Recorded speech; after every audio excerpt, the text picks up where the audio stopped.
Okay, 13.3 day one, final video, video number 3. We're going to start talking about this thing which is called curvature. Okay, we actually denote it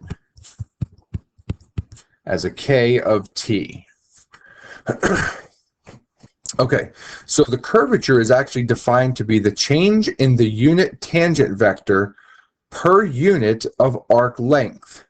Notice that it is not saying per unit of time, it's per unit of arc length, not per unit of time. Okay, very important distinction there. So let's kind of take a look at the general, at least graphical concept of this. So if we have some kind of a curve, and maybe it's doing something like that right there. If we go to specific points on this curve, or specific places on this curve, we start right here,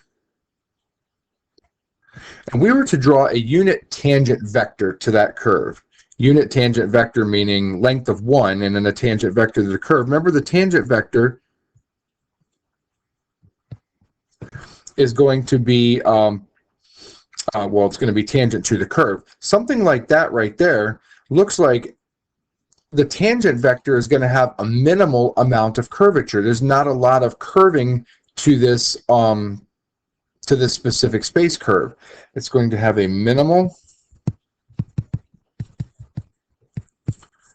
amount of curvature. However, if we were to take that same idea and put the tangent vector maybe up here, well, that tangent vector goes off like this, but then this tangent vector right here goes off like that. So you can tell right here that you're going to have a lot of curvature.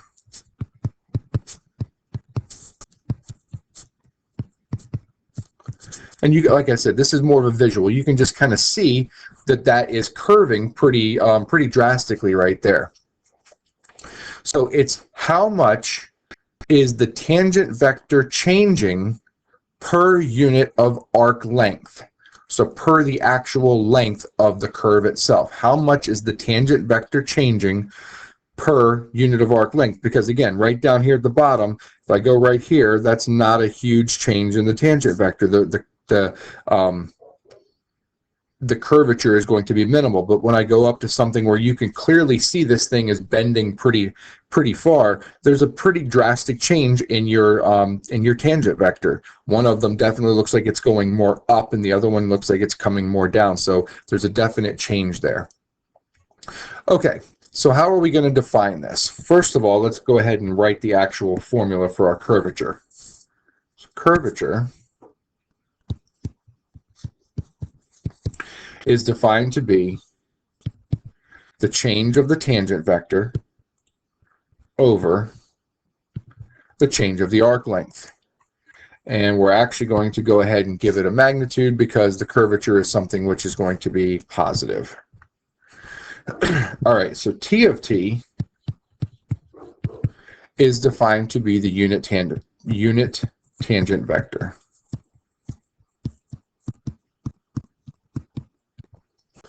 Whereas S of T, we already know, is the arc length.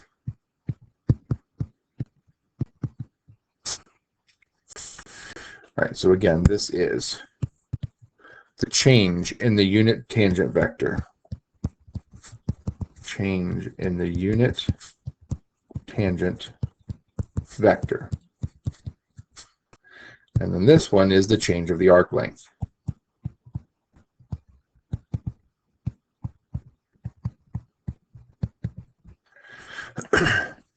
Okay, so if S of T is defined to be our integral from 0 to T of some kind of a derivative function, or something that we can take an antiderivative of,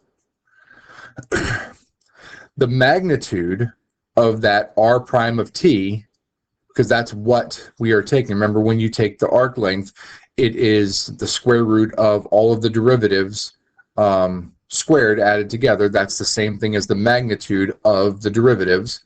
It's exactly what that is. Then we can go ahead and take the derivative of both sides of this equation, which is going to give us an s prime of t on the left. It's going to give us the derivative of our integral,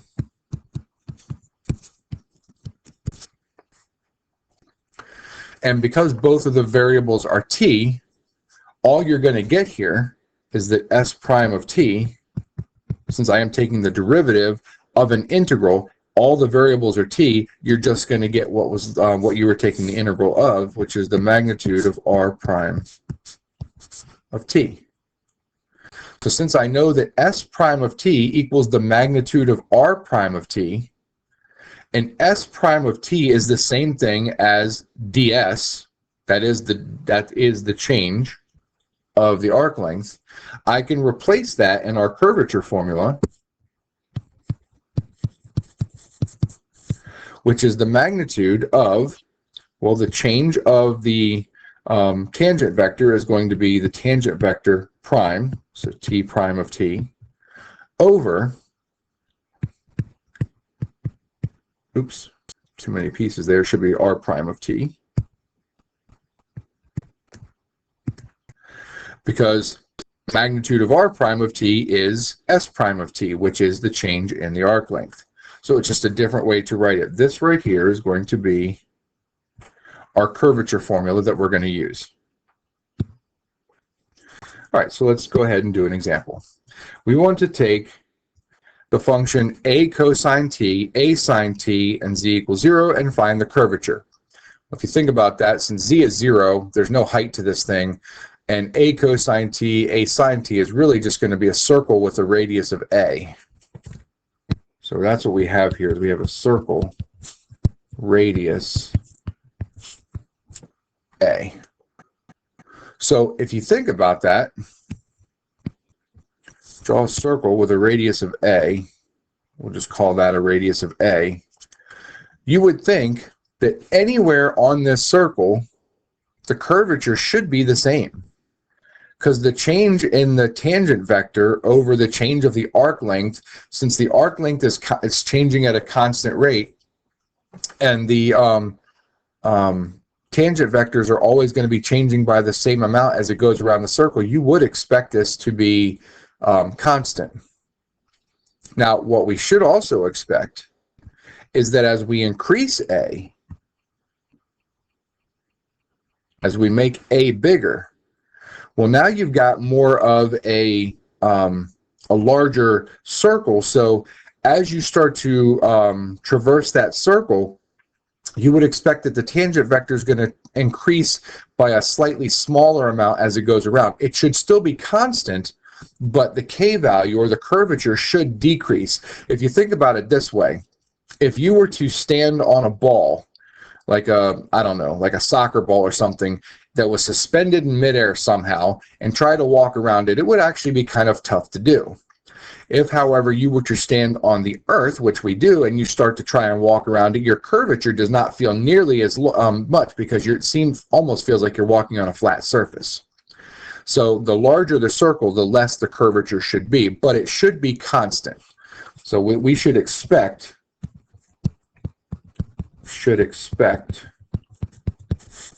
k to be constant. And as a increases, a being our radius, we should expect k to decrease.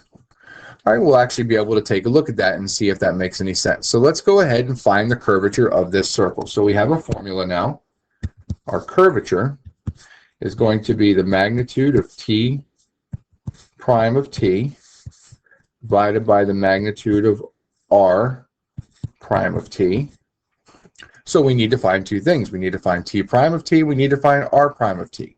So let's find r prime of t first, because that is just going to be the derivative of our function. Derivative of a cosine is going to be negative a sine t. A sine is going to be a cosine t. Derivative of 0 is 0. We need to find the magnitude of that. Okay, magnitude is squaring all the components of the derivative, adding them up, taking the square root. So we're going to get the square root of, let's see, negative a sine t squared is going to be a squared sine squared t. Squaring a cosine t will give us a squared cosine squared t. Squaring 0 gives you nothing, so there's really no need to write that in there. If you were to factor the a squared out there, you're going to get a squared times sine squared plus cosine squared, which of course is 1. So really you're going to get the square root of a squared, which is just a. Okay, now we need to find the unit vector. Okay, and the unit tangent vector is defined to be r prime of t divided by the magnitude of r prime of t. Okay, and if you remember, that should make sense. Tangent vector, if you want to find a tangent, it's the derivative, which is r prime of t, but we want it to be a unit tangent vector, so we're going to take the r prime of t vector that we find and divide it by its magnitude, making it a unit vector. So r prime of t divided by magnitude r prime of t. Let's see, what are we going to get here? So we're going to get r prime of t, which is negative a sine of t divided by a. Okay, so that's just going to be, negative sine of t. We're going to get a cosine of t divided by a, which is cosine t. And then 0 divided by a is still 0. So there's your unit tangent vector, but we need its magnitude. So we need the magnitude of t prime of t, which once again is going to be negative sine of t's derivative, negative sine t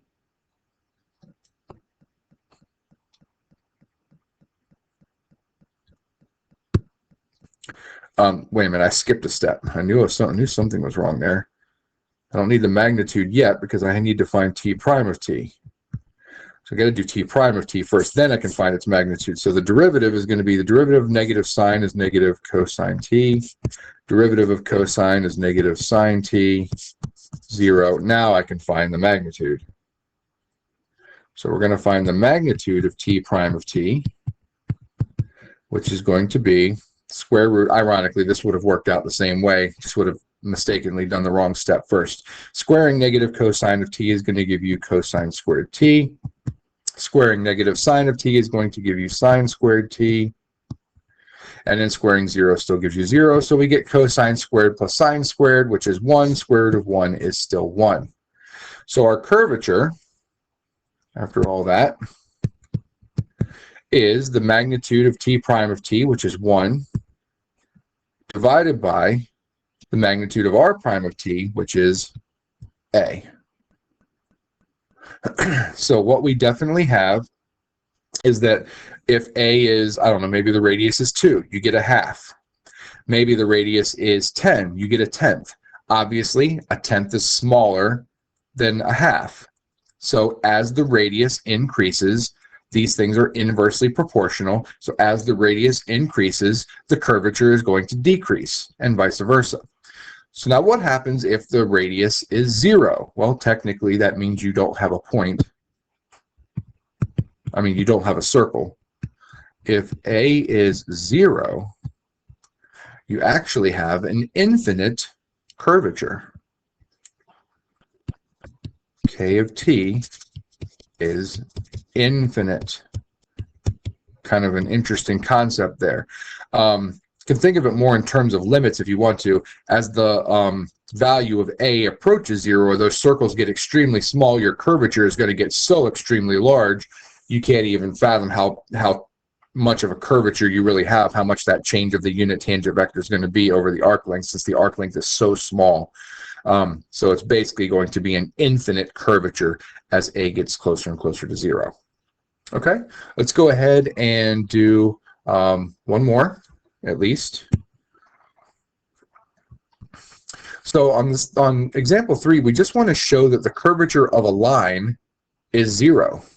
Well, in order to show that the curvature of a line is 0, we basically need to have a line, but they didn't give us a specific line, so we're just going to use a form of a line in general.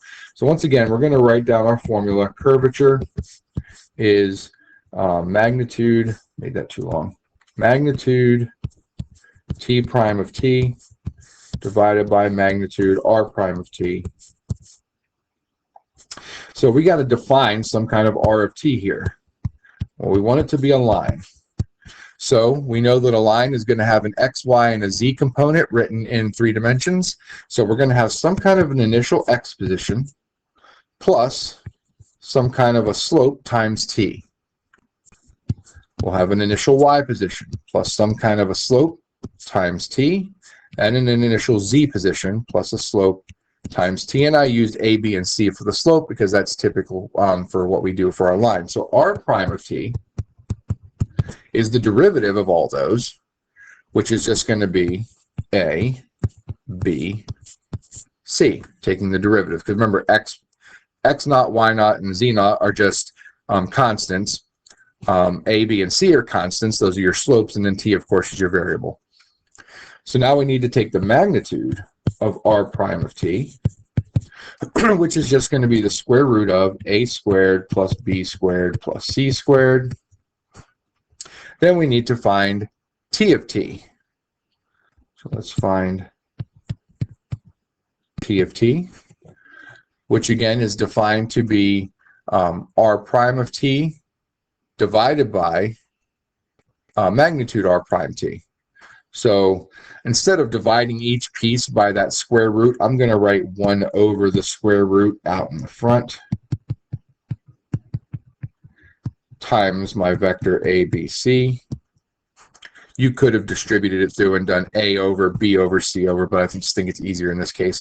So T prime of T is the derivative of that. Well, nice thing is A, B, and C are all constants. All these things are constants. So the derivative is the 0 vector. Make that look like a 0, not a theta. There we go. So the magnitude of the 0 vector, of course, is 0. It has no magnitude. So what that ultimately says is our curvature of a line, of any line, because we just did a general line here, is going to be 0 divided by magnitude r prime t. Doesn't really matter what that is. It's always 0. So we have proved that the curvature of any line is 0. All right, wasn't sure if we were going to try this last one or not, but we'll go ahead and do the last one. At least we'll see how it's going. If it gets too messy, might cut it off. All right, let's find the curvature of r of t equals t squared to 1 over t. So again, let's write our curvature function, which is the magnitude of t prime of t divided by magnitude r prime of t.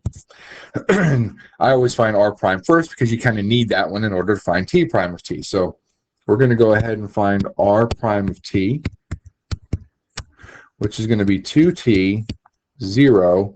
1 over t is t to the negative 1, so it's going to be negative t to the negative 2 power. We need to find the magnitude of that, which is going to be the square root of 2t squared plus negative 1 over t squared, and then the 0 squared, of course, is gone. So let's see if that's going to simplify any and help us out here or not. That's going to be 4t squared plus 1 over t to the 4th. Not sure if that's going to help us out a ton, but that is the magnitude of r prime of t. All right, so let's find t of t. Oops, not the magnitude, not there. I keep trying to jump ahead. So t of t is r prime of t divided by the magnitude. So I think, again, I'm going to leave this on the outside as 1 over square root of 4t plus 1 over t to the 4th. That's all under the square root times 2t, 0. I'll write this as negative 1 over t squared. Okay, now I have to find the derivative of that. Yeah, this is going to get a little messy because I do have to, I think, write all of these components over top of that square root in order to take the derivative correctly. All right, well, if you're not interested, you don't need to finish this video. If you are interested to see how this works out, let's see if we can work this thing out. So I'm going to do t prime of t. It's going to get a little messy. So we're going to get, in the first one, 2t over that square root. So it's going to be some kind of a quotient rule. So the derivative of the top times the bottom